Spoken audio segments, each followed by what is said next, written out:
Якутия всегда славилась не только своими полезными ископаемыми, но и талантливыми людьми, которые искусно их обрабатывали. Якутские ювелиры – это талантливые люди, которые сохраняют культуру народа Саха. И сегодня мы поговорим с человеком, который смог объединить ювелиров и бизнес в единый бренд, основатель компании «Кергя» Павлов Александр Кириллович.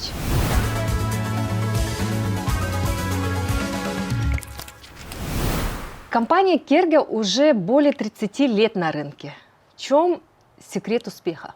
Это сложно сказать, конечно. Ну, действительно, мы сейчас стали самой старейшей ювелирной фирмой. Мы организовались в июле 93-го года. Те фирмы, которые были до нас, их уже не стало, поэтому мы сейчас самая старейшая ювелирная фирма. И, во-вторых, мы, ну вот 90-е годы, если вспомнить, то это был бум развития вот таких многих отраслей, которые в советское время особо не развивались. Были действительно государственные ювелирные предприятия: Ереван, Калининград, Москва, там, Питер, Кострома, Екатеринбург. А в Якутии вот был единственный якутский ювелирный завод. И как только вот было разрешено развивать это дело, мы когда начали работать, то первым делом мы подумали о традициях якутских ювелиров. Вы знаете, что якутские украшения еще с древнейших времен славились своим богатством, убранством, очень многими узорами и так далее. Даже техника исполнения многих изделий якутских, они неповторимы до сих пор. Вот, например, якутские сережки, вот, замок. Да. Есть классический английский, ну, знаете, да, и другие замки. Но якутского, так, ну, похожего на якутский, ни у кого нет. Допустим, вот тот же якутский, вернее, английский замок, вот, теряет женщину очень много. Потому что он прямой, и как только наклоняется, если там отцепится замок, то он 100% потеряет. А вот якутский замок, он за счет своей вот дугообразности, он сохраняет, то есть когда она крепляется от замка, то она остается в ушах женщин. И вот это не могли понять многие вот наши первые покупатели, им было неудобно, особенно вот не якутяне, да. А потом сейчас наоборот просят, вот в Москве или в других городах мы продаем, говорят, где якутским замком? А мы для них делаем специально английским замком, чтобы им удобно было. Вот, и поэтому мы решили первым делом поднять, пошли в музеи, начали какие-то, ну, тогда книг было совсем мало, Мандаруса и так далее, еще книг не было. Ну, изучали, какие вообще украшения были у якутов. И решили вот это воссоздать, усовершенствовать, стилизировать. И вот благодаря вот этому мы отличались от других фирм, которые делали классику. А мы вот чисто якутская. И, ну, и классику делали, конечно, но вот, допустим, у супруги бабушка имела копоушку. Каждая якутская женщина, ну, уважающая себя, они, вот Илинка Бигери, имели эти копоушки. И вот она говорит, вот сделайте такую копоушку. Это был 19 век, это копоушка. И мы впервые в Якутии стали делать эти копоушки. Сейчас уже практически все ювелирные фирмы делают. То есть мы восстановили то, что было утрачено. Чоху, вот сережки то же самое, да. Вот наши ювелиры тоже восстановили, и была тогда, в 90-е годы, мода на чоху. Ну, сейчас более-менее отстыли, но все равно это очень красивое изделие, трансформер, можно сказать, да. Поэтому первое, вот всем понравилось то, что вот мы этим якутскими традициями. Я, когда смотрела вот якутский выпуск, да, с вашим интервью, вы говорили, что около 60 ювелиров. Нет, у нас 26 ювелиров вот здесь сидят, да? Вот. И 3 дизайнера. 3 дизайнера. Да, 2 3D и 1 этнодизайнер, это вот Саргаланова мы, Барахова. Вот. А Барахова еще она отличается тем, что она экстрасенс сама, способности имеет. И делает индивидуальные обереги для каждого человека. У нас же наша себестоимость, ну, наших ювелирных украшений, она же намного дороже, чем федеральных, ну, чем заводские по себестоимости. Ну, смотря что. Да? Потому что если это делается на заводе, где вот, как говорится, конвейерный способ, там, конечно, дешевле. Но у нас, видите, она непростые, они штучные изделия. Вот эти обереги, допустим, непростые, они со смыслом все. Поэтому себестоимость, естественно, чуть дороже. Вот, но обереги у нас действительно работающие. То есть они эксклюзивные, у них, ну, то есть энергетика, ну, мастера, да, смысловая нагрузка, которую вы включаете, да. Но вот как конкурировать по цене с заводскими? Вот сейчас этот вопрос вообще актуален, потому что вот с прошлого года, января месяца, все ювелирные предприятия, даже ИПшников, ввели, вернее, общее налогообложение. НДС. Да, системно, да. Появился НДС 20% при покупке сырья, при продаже. Потом, значит, налог на имущество, налог на прибыль. И раньше мы на улучшении, на упрощенной системе были, и, естественно, столько денег за НДС и так далее не платили. И, естественно, у нас себестоимость была намного меньше.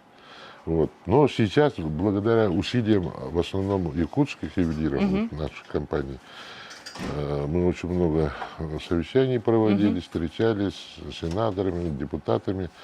И, в конце концов, вот, в апреле приняли закон о том, чтобы ювелирные предприятия, которые занимаются только серебром, их опять перевели на УСН.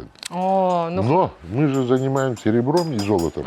И получается, что мы не имеем такой возможности. То есть мы должны создать новое предприятие.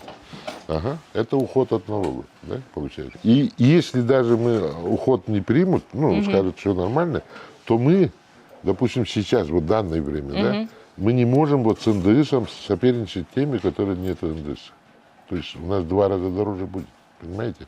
И вот сейчас тоже идет такая работа, чтобы предприятия, которые занимаются и серебром, и золотом, можно было отдельный учет провести. Ну, что тут сложного-то?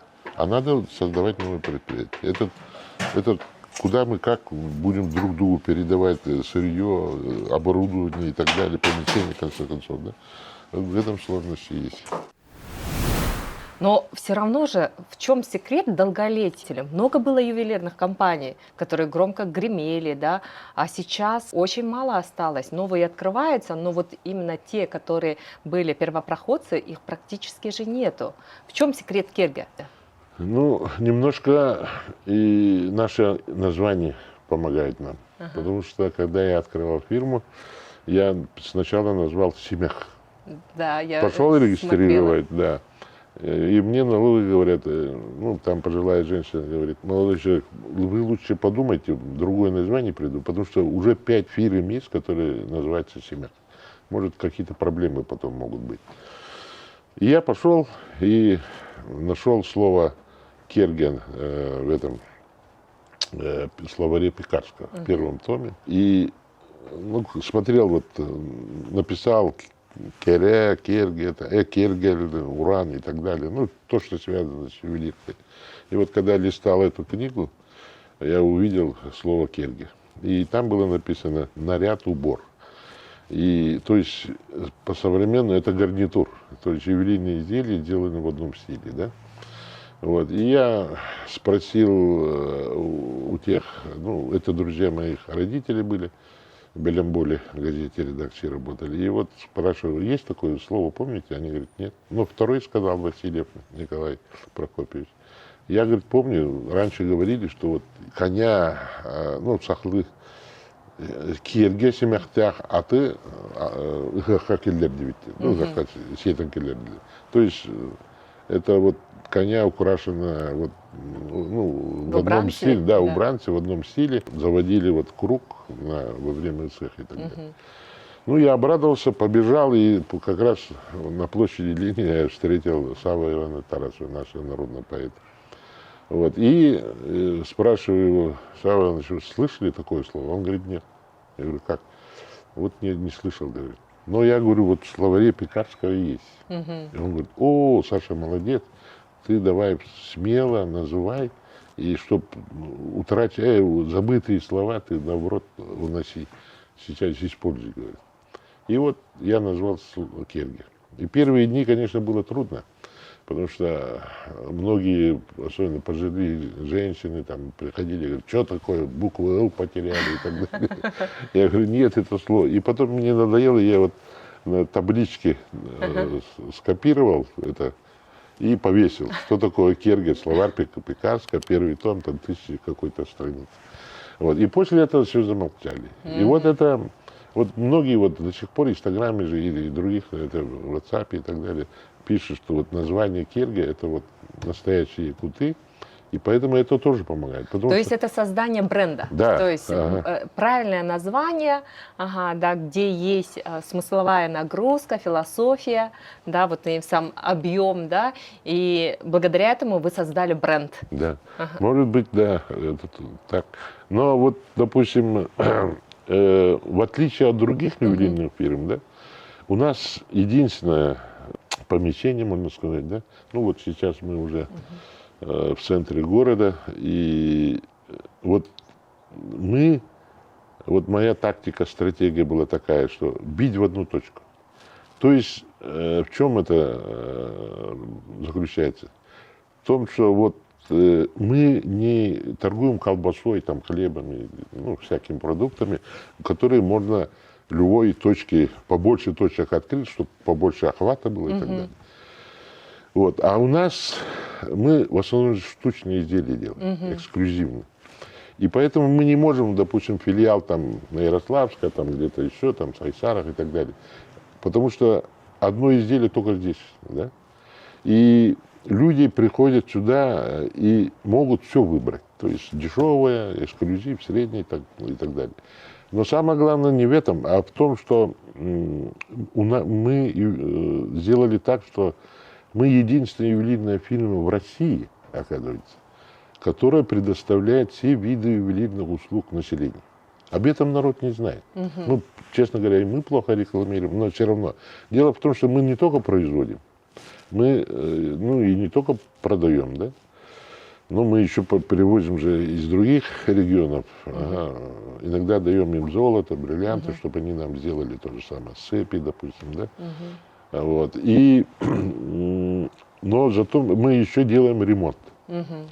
Но ремонт уже у многих магазинов есть, но это первые мы начали. Ремонт. И притом на ремонте у нас постоянно каждый день 3 ювелира сидят. То есть в среднем у нас в день получается 120 заказов на ремонт. Только.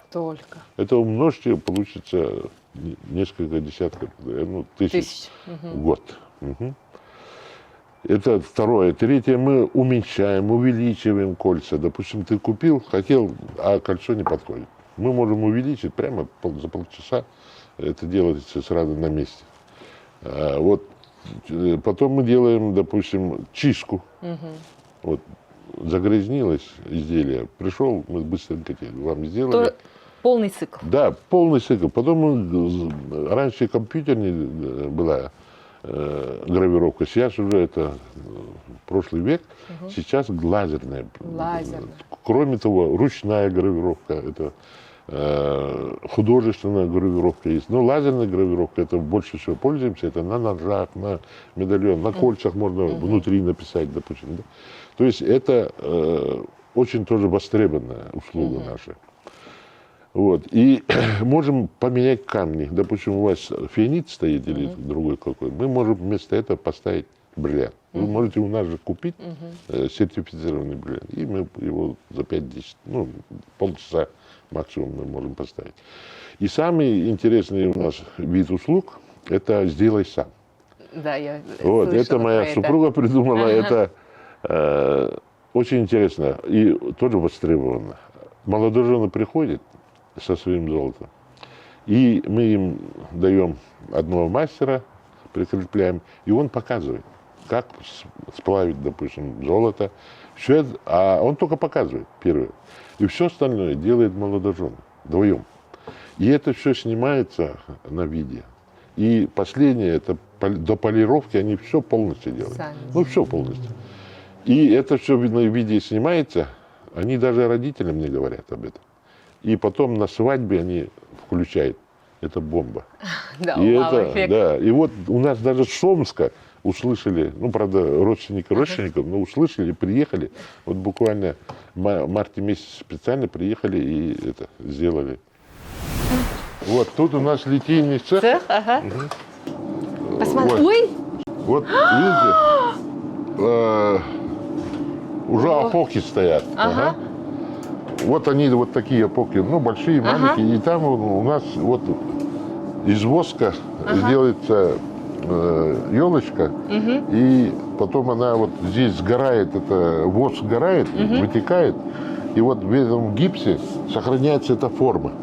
И эту форму мы берем, вот сюда засыпаем серебро или золото, а сюда ставим опоку. Вот такую. Да, такой. И включаем, и она всасывает все, весь воздух, и под высоким давлением вот туда в опоку заводит золото или серебро.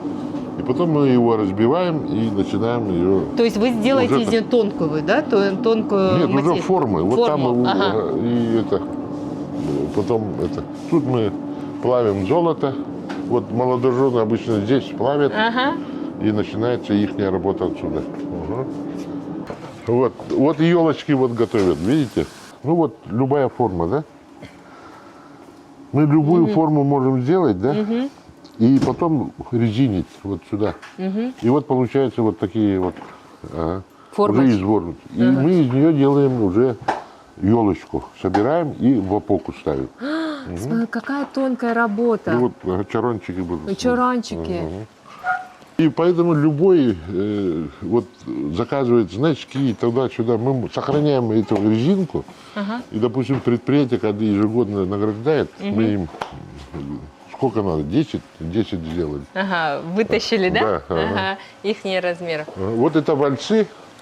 Вот через нее мы пропускаем золотые слитки. Тут делаются пластины, это уменьшается, утончается. А это тут мы делаем проволоку. Вот уменьшаем, и чтобы не запутаться, вот этой штукой мы Фиксируете. фиксируем. Полировочный цех. О, Вот резинки разные. Это вот ручная полировка. Он делает, видите, из коготь медведя. коготь медведя. Можешь показать. А тут нету. Вот это галтовка называется, тут полировка тоже. Она за счет вибрации, тут есть вот дроби. И за счет дробей она полирует. Вот стоит, вот маленькая. Вот. Полирует. Вот золотая. Полировка. И она вот сейчас идет полировка. И она идеально полирует. И потом мы уже можем... Ручная, да, высушиваете? Да. Вот мы вернулись в прошлое, да, когда вы название говорили, я смотрела ваше интервью на якутском языке. Пожалуйста, с нашими зрителями тоже поделитесь, как все начиналось. Я помню, там была история как партийного работника, как вы резко перешли на учителя, была история приватизации, банкротства и так далее, там с огромными долгами, которые вы смогли закрыть. Вкратце поделитесь с нашими зрителями. Ну, во-первых, я скажу, что я родился в Вилюйске, в городе Вилюйске. Ну, после окончания школы я поступил в историческое отделение историко-филологического факультета нашего университета. И после окончания ну, тогда было распределение, и меня распределили как комсомольского активиста. Ну, я был секретарем комсомольской организации факультета, а у нас всего 800 с лишним комсомольцев было, это большая комсомольская организация. И меня распределили распоряжение Якутского обкома комсомола. И я так попал в Горный район, вторым секретарем райкома комсомола. И через 3 года мне предложили либо поехать в Хабаровскую высшую партийную школу, либо в Москву, высшую комсомольскую школу при ЦК. Я, естественно, выбрал Москву. И это единственная в мире школа была для молодежи, молодежных лидеров со всего мира. Там учились из 68 стран около 90 союзов молодежи, представителей союзов молодежи. То есть в некоторых странах несколько были. Были нелегалы, типа из Гренады, Никарагуа и так далее. Они отдельным корпусом, но все жили, но очень дружили мы с ними. Афганистан был и так далее. Эта школа, конечно, мне очень помогла, и особенно вот последующих, особенно еще предпринимательстве, потому что там нас учили очень многому, и экономики промышленности, и экономики сельского хозяйства, и социальная психология была, и другие, даже был предмет ораторское искусство. Да? Вот, очень много предметов было. И нас готовили как организатор и производства, и общественной работе и так далее, комсомольской. И после окончания я попал в Покровск, первым секретарем райкома комсомола. Там почти 4 года проработал, и потом мне предложили, вернее, даже не предложили, а силой, можно сказать, по партийному поручению. Я не хотел ехать в совхоз Булгунихтасский, секретарем парком. И меня вот заставили туда ехать, но это хорошо, что я потом уже осознал, что это не производство, я на производстве практически не работал, и это тоже мне помогло в дальнейшей жизни. И я всем благодарен за то, что вот меня тогда направили. Это был один из крупнейших совхозов республики, его разделили на 2 части, Блохананский и Булгунихтасский, и вот Булгунихтасским я стал секретарем парком. И там 2 года проработал. И потом меня перевели зав. Отделом райкома партии, вот тогда Орджоникидзевская, Сханландский. И в это время, 90-е годы, это был, началась, перестройка началась раньше, но вот уже многие партийные билеты сжигали, бросали, тогда все, короче, смута началась. Но я понял, что вот Горбачев тогда, это уже в 87 году, я понял, что этот товарищ что-то не то. Не вытянет. Да. И только по долгу службы я читал его многочисленные доклады и так далее, выступления. В 90-м году я в мае месяце написал заявление. Тут озвучить не надо, но такое резкое заявление, что я не хочу освободить, чтобы меня от партийной работы. Но меня освободили только 1 февраля 91 года. И я ушел. Хотя мне предлагали разные должности, я ушел простым учителем истории и обществоведения. Вот мне интересно, как вот вы всегда были на руководящих должностях, вот как вы приняли решение, что вот вами двигало, чтобы вы пошли учителем? И тогда были карьеристы, да, и сейчас есть, но я, честно говоря, карьеристом не был. Я во время комсомольской работы очень много ввел. Кстати, вот овальные залы, первый овальный зал в республике сделал я. В 1985 году я осенью, когда проводил первый пленум, я сдвинул все скамейки и сделал овальным. И вот оставил только для себя, поставил перед собой журнальный столик, микрофончик и это... Всех я вижу, все друг друга видят, все друг друга общаются, может. И вот это первый овальный зал был. И тогда вот работники говорят, что вы превратили наш зал во что? Я говорю, так же удобно. И после этого люди поняли, что так же, не так трибуна там сидят за столом, да?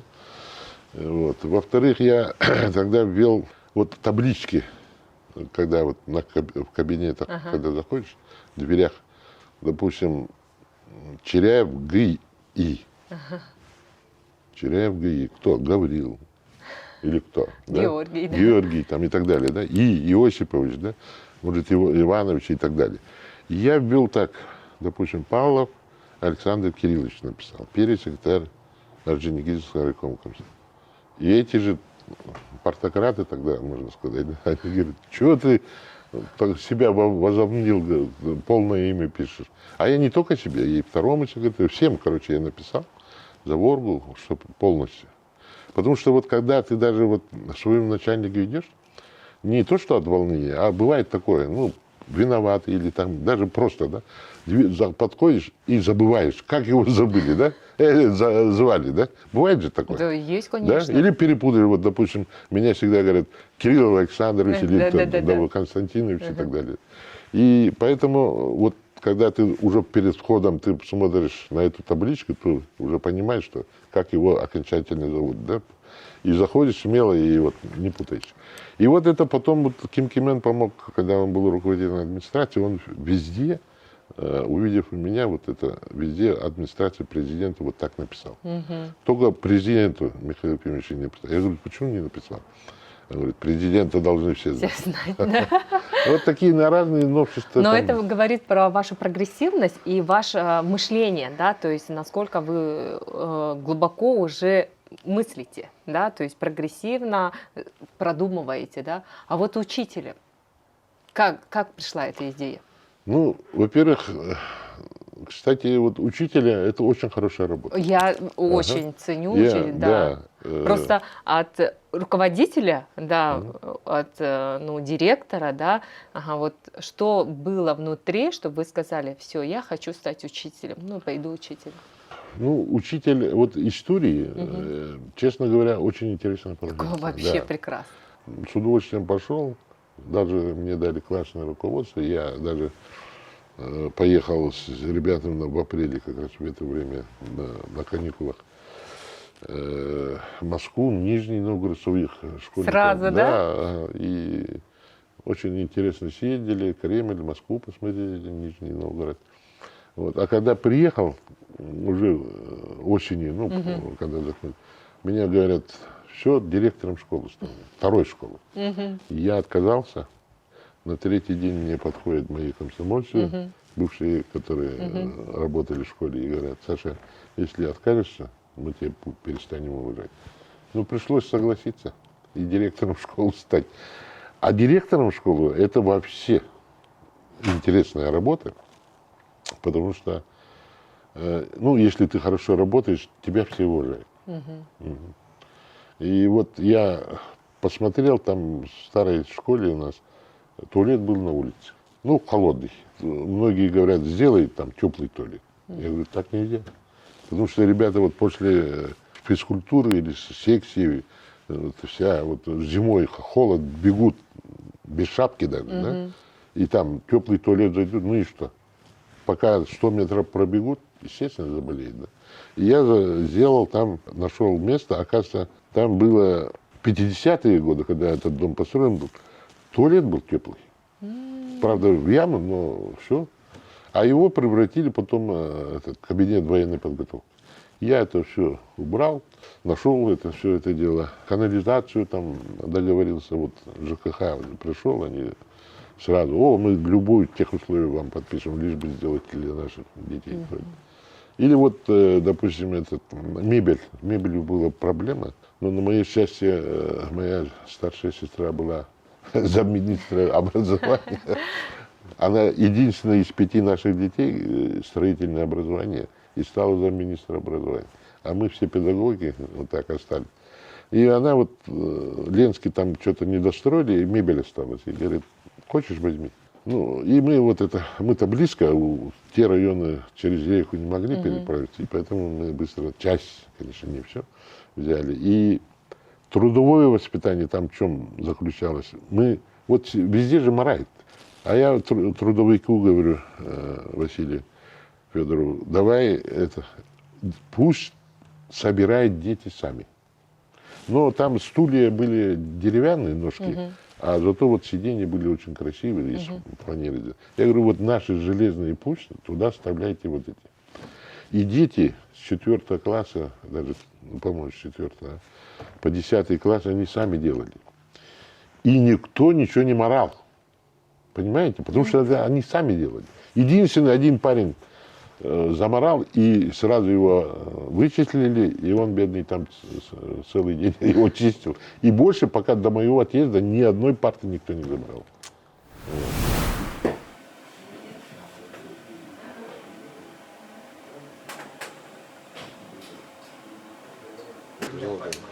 Алмаз, бриллиант. Алмаз-бриллиант. Это не ограненный алмаз. Ага, да, это не, не бриллиант, Не бриллиант, да. И вот сейчас вот начали такие эксклюзивные Мы украшения. лет 5-6 назад начали, и вообще в лед уходит. Мы 9 уже коллекций сделали, остатки там 5 штук осталось, что ли. Все выкупают. Очень интересно. Потом переезд в Якутск. Да, потом мне вот как раз якутский был, и меня друзья встретили, ну, бывшие комсомольские работники, говорят, давай переходи к нам. Ну, и я перешел, тогда была фирма «Саха-Экспо». И они хотели здесь сделать якутский международный аукцион, пушной аукцион. И говорят, ты давай занимайся этим аукционом. И, ну, нас много было, и я отвечал за рекламу, за, ну, весь этот. Ездили в Москву и так далее, все там, в Германию даже ездили. Но не получилось. И вот потом я чуть-чуть поработал в Министерстве внешней связи, и потом ушел в региональное отделение Саха Интерос. Ну, эта компания Интерос до сих пор есть. Там поработал, ну, считай, год, весной, ну, в июне я был в Алмате командировкой, приехал, и первый звонок с Министерства промышленности. И они говорят, сегодня подойдите замминистра промышленности, который курирует бытовое обслуживание, Франция Марта Гевеновна. Я туда пришел, она говорит, вот сейчас приватизируется Якутрембыттехника, а ювелирный цех, он не подлежит приватизации. Поэтому мы предлагаем там создать отдельное предприятие, и вы можете там, мы хотим, чтобы вы были директором. Ну, я подумал, сходил в тот же день туда, посмотрел. Ну, что посмотришь, там окошко и все было. Ага. И подумал, и согласился. И вот так все началось. И первым делом мы там организовали приемку. То есть, ну, там не было ни стульев, ни кресел, ничего. А мы даже вот ювелир, допустим, выходит, и чтобы с клиентом поговорить, обсудить изделие, какое будет, да, не было даже присесть где-то. И вот даже мой отец, Галина, мои супруги, отец и друзья помогли мне. И мы там сделали вот такие ячейки, куда вот можно было столик маленький, и с двух сторон, вот, как, ну, типа кресел, ну, кабинки такие. И вот мастер мог обсуждать с клиентом это. И всем это очень понравилось.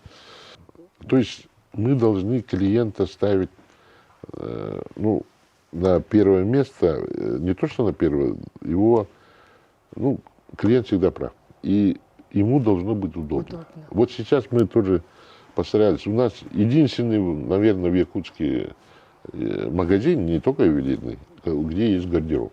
У нас же так, ювелирный это не колбаса, не хлеб, который можно сразу купить, да? А тут женщина раздевается зимой, шубы снимает, часами ходит, выбирает, да? И поэтому это очень удобно. Получается, супруга у вас больше занимается маркетингом. Да, она директор вообще вот всего ювелирного дома. Я как генеральный директор, а она как директор ювелирного дома. Чисто вот это помещение, все, что тут. Все есть, хозяйство. Хозяйство, вот магазин, там, мастерская, ювелирный салон и так далее, все под ее, и бухгалтерия под ней.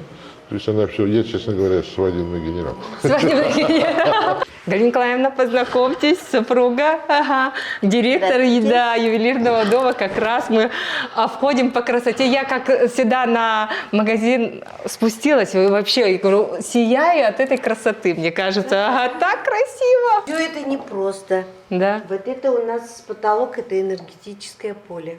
Вы не просто здесь стоите, вы насыщаетесь энергией.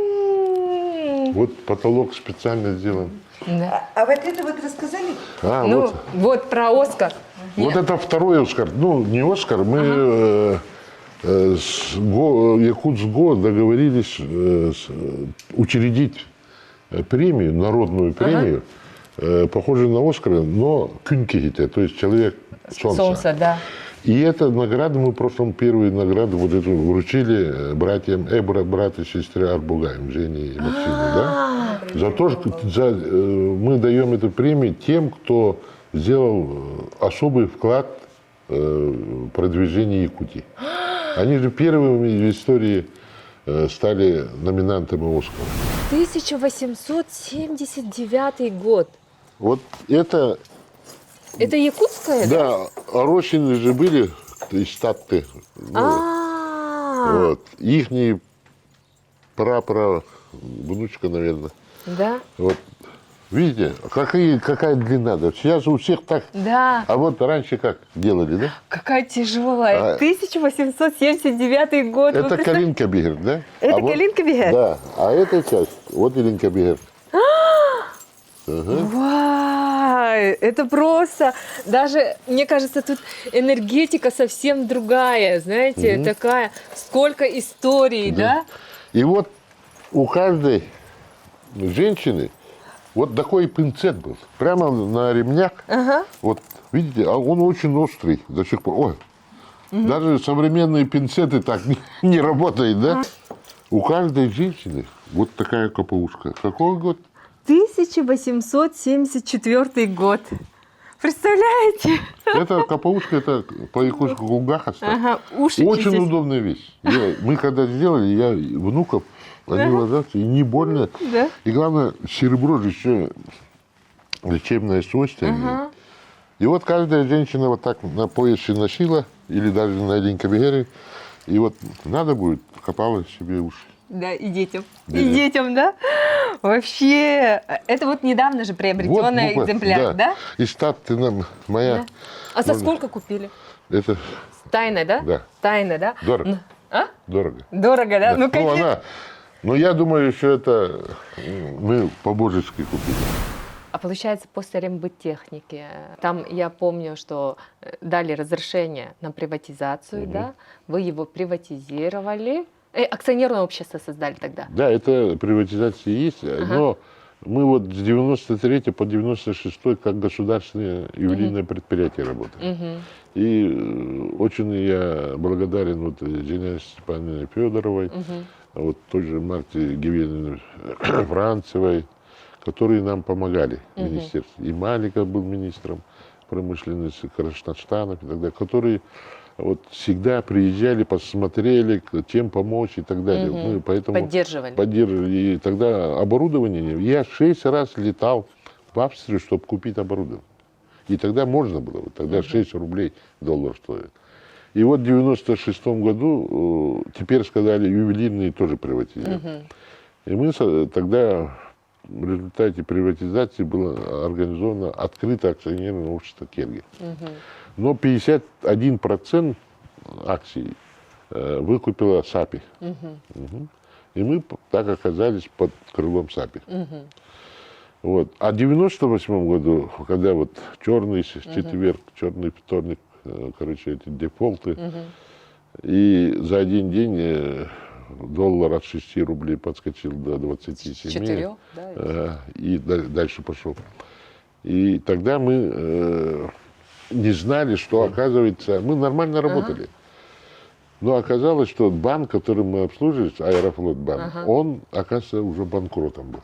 А никто нам не говорил. Мы все перечисления делаем. А мы у Комдрагмета брали старые изделия, которые в советское время остались, и продавали.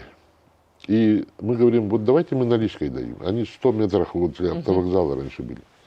Они говорят, нет, нам только перечисление. И мы перечисляем, а деньги не поступают. И вот так, а потом вообще банкротом уже официально объявили. И наши деньги остались 200 с лишним миллионов тогда Это же в этом большие банке. деньги. И, никак не вытащить. Там нам отдали консервами, кто-то отдал, видимо, кто брал кредит, консервы, даже военную форму, шифер и так далее. Короче, это кошмар был. Когда как в магазинах это камбала или какая-то консерва, Консерва. стоила 9 рублей, а нам дали за 12. Ну, лишь бы сохранить что-то, да, мы взяли, что делать-то? Вот. И, короче, я с Тумусовым разговаривал, говорю, что делать? Ну, есть 3 выхода. Первый, это, ну, естественно, банкротиться. Второе, это вы нам кредит или Алмаз-Эргенбанк даст, и мы дальше будем работать. Либо что-нибудь еще третье.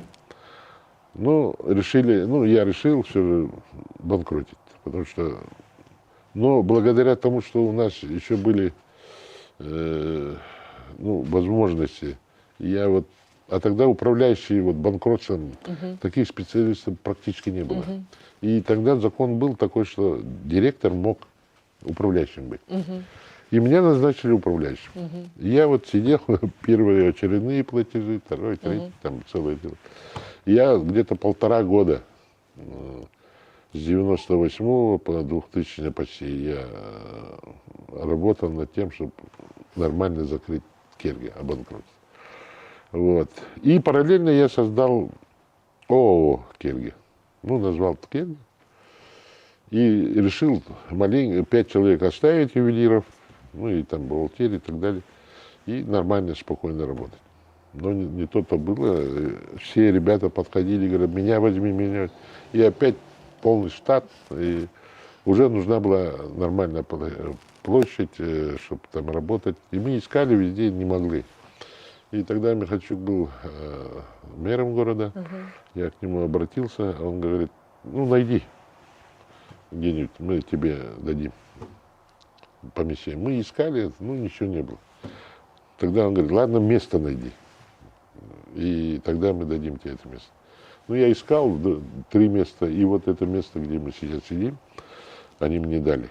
Ну, тут тоже разные недоброжелатели были, соседи и так далее. Там. Но факт того, что мы это построили, я до сих пор им благодарен. И мы сделали детскую площадку, заасфальтировали от проспекта Ленина до конца, ну, почти до того проспекта магазина, да. Стоянки сделали, все. Общей сложности мы по тем деньгам потратили 3 800 000.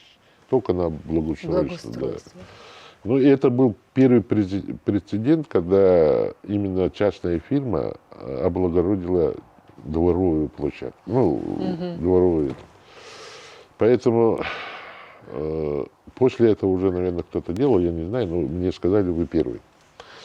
Ну, Вот. здесь получается, тем самым, когда вот вам выделили землю, дали возможность людям рабочие места же. Да, то есть это такой был шаг. Ну, в то время же многие получали, ну, землю, да, то есть была такая возможность. И получается, благодаря тому, что вы могли, да, ну, видели, что вы работали, когда развал везде, дали возможность создать рабочие места.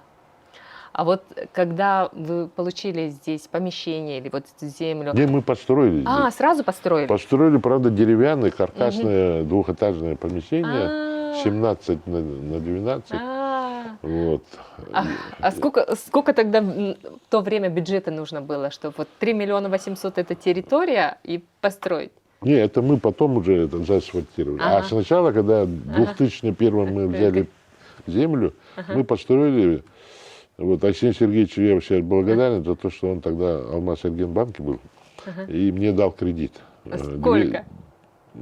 Так, ну где-то 100 сколько-то тысяч. Ну тогда это были большие деньги. И мы собственные еще средства были. И мы где-то... 250 000 он дал.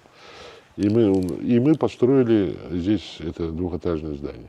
Каркасное. Каркасное. Представляете, каркасное здание построить, 250, все, что есть дома, принести. Мой отец даже помог, 40 000 накопления дал. И, короче, мы построили. А потом уже в 2007 начали строить вот это помещение, 4-этажное, уже каменное. Уже, да, 4-этажное. То есть развитие было хорошее, и выручка была хорошая, А потом в 2017 мы начали строить вот соседние, вот, ну, пристрой. Она уже шестиэтажная. Да, с Шестиэтажная. лифтом, да, вот. Вот, поэтому сейчас, можно сказать, вот наш магазин, цех и так далее, ювелирный, это специально построенные, вот таких помещений нет, понимаете? Ой, какая красота, да? Красиво? Это сделано по эскизам Российского этнографического музея. Да. Зеркало.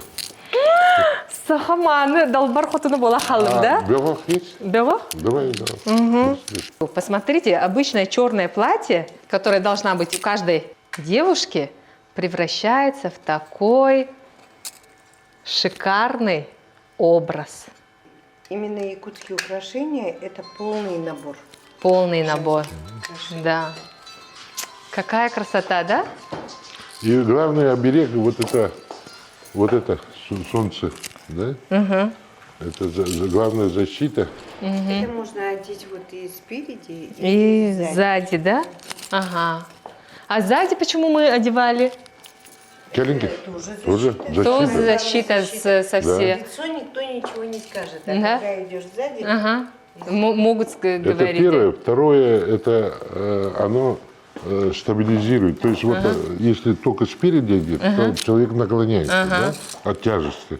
А когда сзади тоже есть, тогда получается, что ты прямо ходишь. И не чувствует тяжести.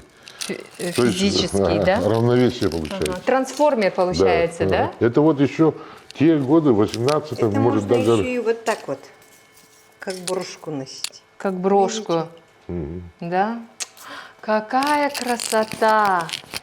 Ну, вообще просто. Боже, как красиво. Да? И как преображается побежишь. девушка.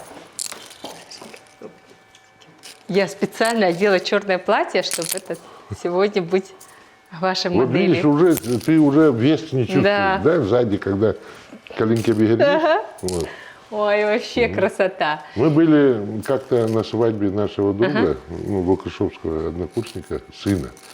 И Галина впервые одела там Илинка Бегер на свадьбе в красном платье. И мы получили в тот вечер 10 заказов 10 на заказов? Илинка Бегер. Представляешь? Казахи, очень им понравилось, и вот они заказали. 10 заказов. Да. Кстати, мне кажется, это вот шикарный подарок для невесты. Да. Да, сколько вообще вот такой комплект будет стоить? Ну, от, Наверное, 1300, да?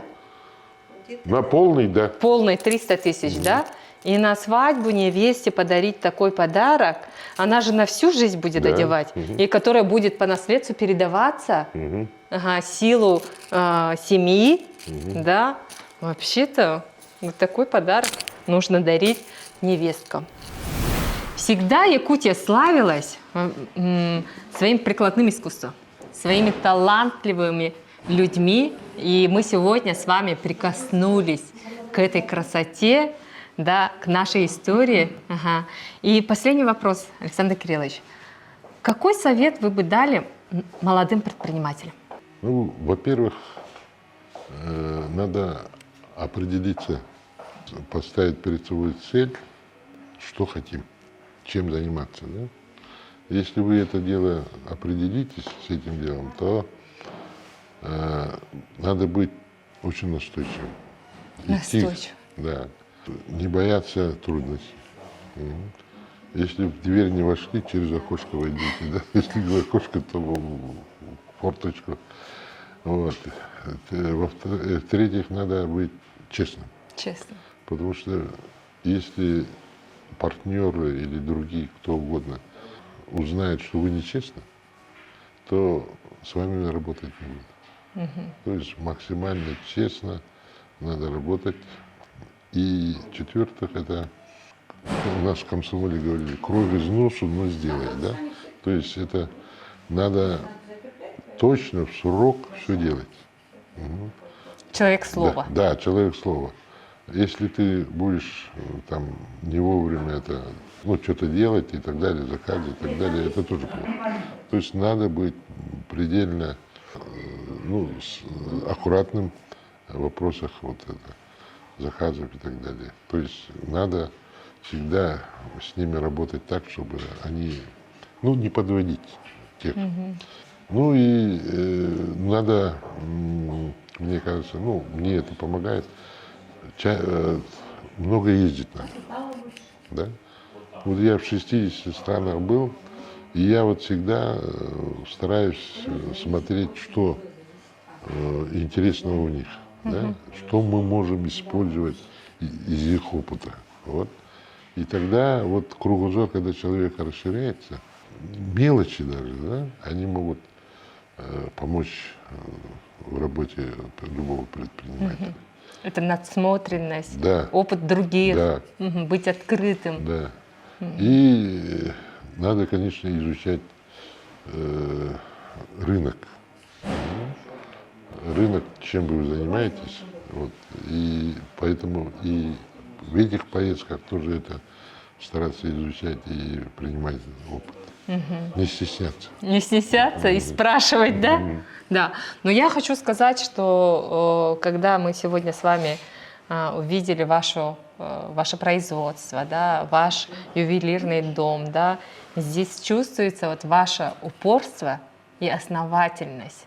Поэтому, наверное, Керга является одним из наших якутских брендов, который продвигает якутскую культуру, да, в этом, ну, очень сложном рынке, да, когда вот все время что-то меняется.